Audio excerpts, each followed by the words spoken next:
Welcome back to the channel. In today's video, I'll show you how to enable the speed alert threshold in the Waze app on your phone.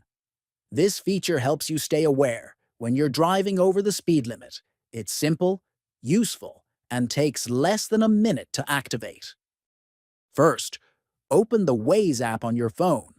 Next, look at the top left corner of the screen and tap on three horizontal lines. Then, from the menu that appears, tap on Settings. After that, find an option called Map Display. Tap on it. Now, scroll down until you find Section Speedometer. Tap on this option to open additional features related to speed tracking.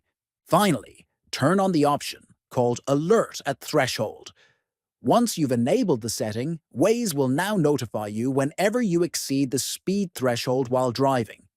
It's a helpful feature to keep you safe and avoid unnecessary speeding tickets. That's it for this tutorial.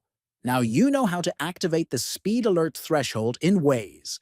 Stay safe on the road, and don't forget to subscribe for more useful tips.